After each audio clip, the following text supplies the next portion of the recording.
Nikola Tesla said, "There is no memory or retentive faculty based on lasting impression.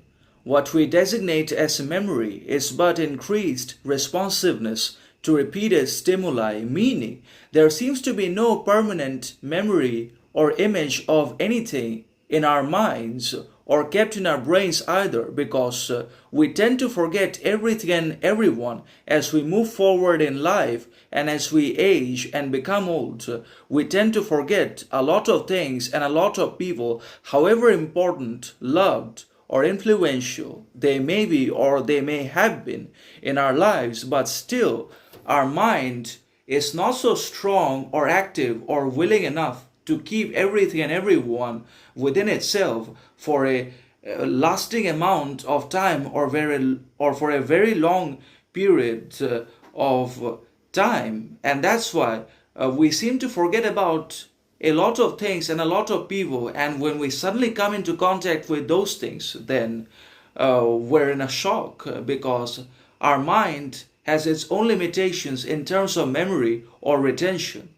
And based on lasting impression, a memory does not work in that manner. Memory always represses, and it is always actually willing to process and take in new things and new people, because that's how it works.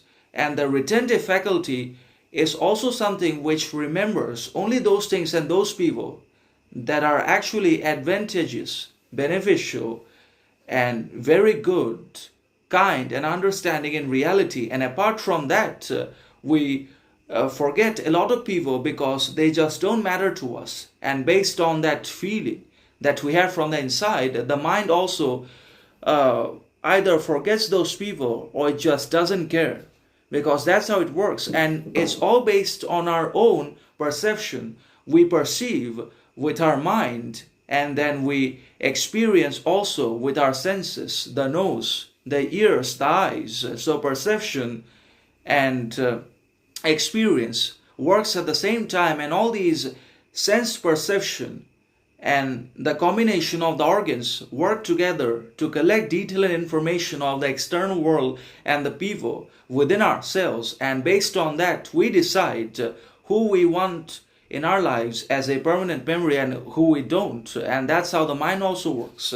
But there is no lasting impression of anyone or anything in our minds until that thing is great, grandiose, or out of the world in itself, because of its presence or influence over our lives.